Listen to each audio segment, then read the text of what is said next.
नमस्कार साथियों, आज एक अलग से मुद्दे पर डिस्कशन हो गई, ऑनेस्टी डिसऑनेस्टी पर। अब मैंने उसमें कुछ शब्द कहे तो मैं आज आपसे भी शेयर करता हूँ। मैंने कहा मैं नहीं कहता कि आप सभी सन्यासी हो जाओ, क्योंकि कलयुग का पीरियड है। 19-20 तो चाहते ना चाहते भी हो जाता है, मगर ये 19-20 ही रहे, ये थोड़ा ध्यान रखना चाहिए। या 19-20, 15-20, 10-20, 5-20, 0-20 ना हो जाए। अगर 0-20 या कुछ भी हो जाता है तो ये प्योर डिसऑनेस्टी हो गई। हमें अपने काम से थोड़ा ऑनेस्ट रहना चाहिए। वो काम हो सकता है, बिजनेस हो सकता है, प्रोफेशन हो सकता है, नौकरी हो सकती है, नेतागिरी की नेतागिरी हो सकती है, शासनिक प्रशासनिक प्रशासन का कार्य हो सकता है। हमें थोड़ा ऑनेस्ट तो रहना चाहिए अपने कार्यों के प्रति।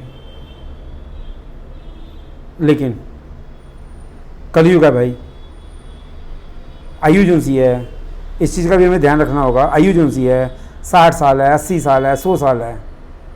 अल्टीमेटली चित्रगुप्त जी को सामने तो प्रस्तुत होना ही पड़ेगा। उनसे धरती के कानून की तरह डेट पे डेट उम्र तो गुजारी नहीं जा सकती। हाथ का जवाब भी देना पड़ेगा चित्रगुप्त जी को। हाँ, अगर कोई कहे कि मैं तो जी ईसाई हूँ, मैं मुसलमान हूँ, तो हमारे यहाँ तो चित्रगुप्त का कोई मुद्दा ही नहीं आता। तो भैया फिर भी आप जितना मर्जी कह दें, कोई 2000 साल पहले या 1400 साल पहले कोई नई थ्योरी लेके आ जाएं, तो उससे सृष्टि की शुरुआत से चल रहे सिस्टम चित्रगुप्त जी का, वह बदला तो नहीं जा सकता, झुटलाया नहीं जा सकता। आज का शासन हो, प्रशासन हो, जुडिशरी हो, मीडिया हो, व्यवसाय हो, जो मर्जी हो, कहीं ना कहीं गड़बड़ तो हो रही है, रिश्वत तो चल रही है। राजीव गांधी ने आज से कुछ वर्ष पहले जब वे प्रधानमंत्री थे कहा था कि मैं 1 रुपया फेंकता हूँ तो नीचे पहुँचते पहुँचते वो 15 पैसे रह जाते हैं, तो 85 पैसे गायब हो जाते हैं। तो वही तो रिश्वत है, भ्रष्टाचार है। मोदी जी आए तो उन्होंने कहा जी कि डायरेक्ट बैंक ट्रांसफ़र और डीबीटी सिस्टम लाए, तो रिश्वत देखने में कई गुना घट गई होगी। तो ये 85 पैसे जो से हैं वो तो गायब हो नहीं रहे, लाभार्थी को डायरेक्ट पैसे जा रहे हैं। फिर भी ईडी और सीबीआई के छापे तो पड़ रहे हैं, चाहे वह नेताओं के घर में हो, चाहे ब्यूरोक्रेट्स के घर में हो, और करोड़ों अरबों रुपए की जायदाद भी मिल रही है, कैश भी मिल रहा है, सोना भी मिल रहा है। तो इसका मतलब रिश्वत तो चल रही है। बिना रिश्वत के क्या कोई सरकारी टेंडर, सरकारी क्या प्राइवेट सेक्टर के भी टेंडर आजकल पास नहीं हो पा रहे हैं। पुलिस, म्यूनिसिपैलिटीज, नेता बनने के लिए होड़ लगी हुई है, टिकट के लिए करोड़ों रुपए फूके जा रहे हैं। उसके बाद चुनाव जीतने के लिए शराब, कंबल, रिश्वत के लिफाफे बांटे जा रहे हैं। ऐसा क्यों है? अगर रिश्वत नहीं है तो, भ्रष्टाचार नहीं है तो। काले कोट वाला हर गलियारे में खड़ा होकर ये कैसे कह देता है कि भैया अगर चुनाव पक्का, अगर कोर्ट का डिसीजन पक्का आपको अपने फेवर में कराना है तो इतना लगेगा। ये गारंटी वो कैसे दे सकता है?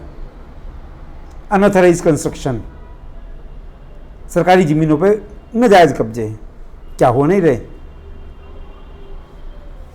चुनावों में खुलेआम रिश्वत बांटी जा रही है। क्या चुनाव आयोग आंखें बंद क्यों पड़ा रहता है?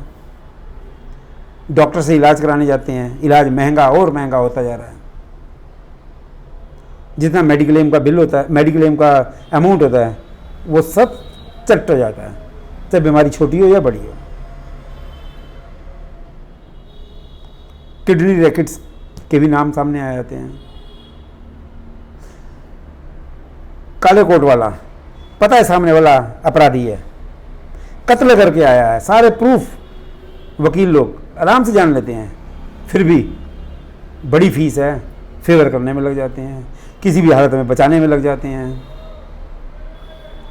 सामने वाला टैक्स चोरी कर रहा है, 2 नंबर की कमाई की हुई है, जगह जगह पैसे छुपाए हुए हैं, उसके बावजूद अगर टैक्स कंसल्टेंट को पता भी चल जाता है तो भी वो तरह तरह के तरीके अपनाते हैं कि जिससे कि मेरा क्लाइंट बच जाए।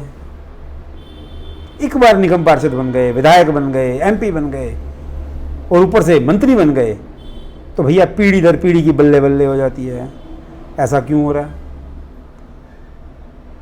सांसदों की, विधायकों की अगर लिस्ट देखी जाती है तो अपराधों की गणना लगातार बढ़ती जा रही है। ऐसा क्यों है? सरकारी दफ्तरों में फाइल आगे खिसकती ही नहीं है, पहिया लगाना पड़ता है। सीसीटीवी कैमरे भी ऐसे लगे हुए हैं कि कुछ कुछ जगह छोड़ देते हैं उन पहिया लगाने वालों के लिए। जेलों से सूचनाएं आती हैं कि जी बड़े बड़े अपराधियों के लिए तो ये ऐश गायें हो गई है। ऐसा क्यों है? ये क्या कलयुग का बिगड़ा हुआ स्वरूप सामने आ रहा है, या अभी एक शुरुआत है इस कलयुग की? हमें क्या पता। मैं तो सिर्फ यही कहूँगा, हर एक शख्स अपनी सहूलियत के हिसाब से अपने कार्य के लिए ऑनेस्ट हो जाए, समाज को अपना एक बड़ा परिवार समझकर थोड़ा हेल्पिंग नेचर का हो जाए।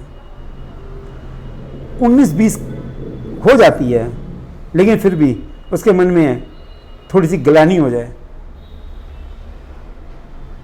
2 नंबर के पैसे की तड़क भड़क जीने के बजाय थोड़ा सा सिंप्लिसिटी जी ले तो क्या वह जी नहीं पाएगा क्या?